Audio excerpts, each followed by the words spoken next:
Sa mga mag-asawa, nagde-date pa ba kayo? Sinusurpresa niyo pa rin ba yung asawa niyo? Sweet pa rin ba kayo? Thoughtful pa rin ba kayo? Pinapatawa pa rin niyo ba yung asawa ninyo? Naglalambingan pa ba kayo? Bakit hindi na?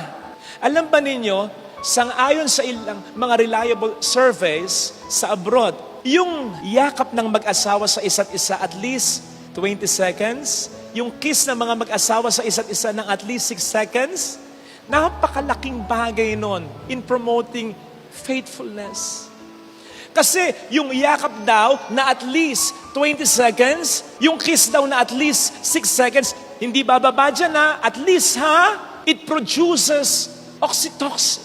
Ito ay isang love hormone na ang epekto sa mga mag-asawa, you will desire your partner, your husband, your wife more and more while being less attracted to other person. In other words, kapag gagawin niyo daw po ito, mga mag-asawa, mas mahuhumaling kayo sa asawa ninyo. Mas masasanay kayo, mas hahanap-hanapin ninyo, at mas mababawasan ang tukso. Kung yung pagdidate, hindi nyo na ginagawa, yan pa kaya gawin ninyo? Pero dati ginagawa nyo yan.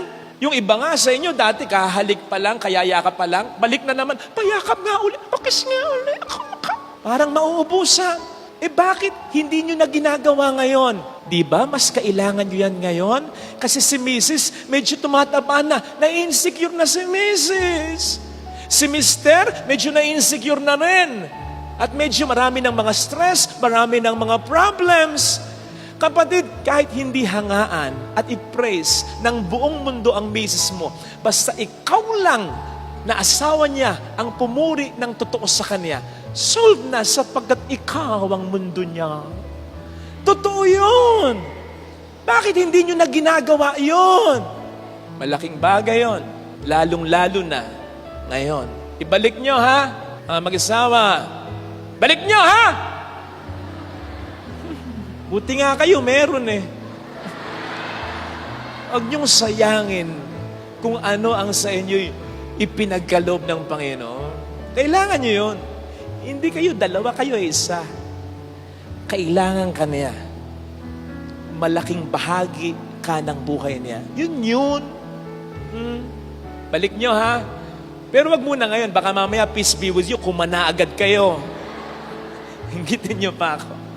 Sabi nung iba, Father, kaming mag-asawa, parang magkaibigan na lang. Alam po ninyo, kapag ang mga mag-asawa ay matagal lang nagsasama at nagmamahalan talaga, positive yan. Kami pong mag-asawa parang magkaibigan na lang. Pero hindi dapat nilalang.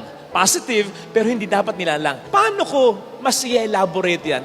Kasi po ganito, kapag ang mag-asawa ay matagal nang nagsasama at nagmamahalan talaga at naging magkaibigan at feeling nila, best friends pa sila.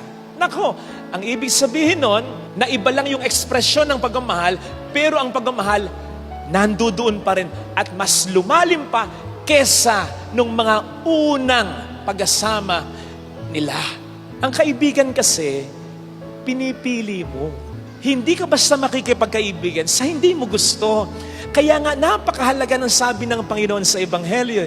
Kayo mga kaibigan ko, ang ibig sabihin ng Panginoon doon, alam kong pasaway kayo, pero pinipili ko pa rin kayo sapagkat mahal ko kayo. Kaya't kapag ang asawa mo ay kaibigan mo na parang best friend mo pa, ang ibig sabihin nun, matagal na tayo nagsasama, nasaktan mo ko, nasaktan na kita, alam ko na mga pangit sa'yo, hindi ka aya-aya sa'yo, pero despite all this, pinipili pa rin kita at pipiliin pa rin kita kasi mahal kita.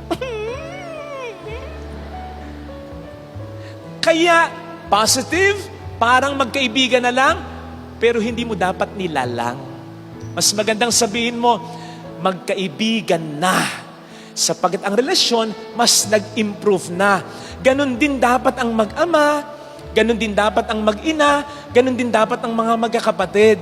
Maging magkaibigan na. Matagal lang nagsasama, nagkasakitan na, alam na ang kapintasan ng isa't isa, pero pinipiling manatili para sa isa't isa sapagkat nagmamahalan talaga. Pag ganon, wala nang pambansang kasinungalingan, wala nang iwanan. Kasi ang pagmamahal, mananatili naman yan kung totoo yan. Pwedeng magbago ng intensity yan, pero kung totoo yan, mananatiling nandiyan. Hindi mawawala yan. Walang iwanan yan.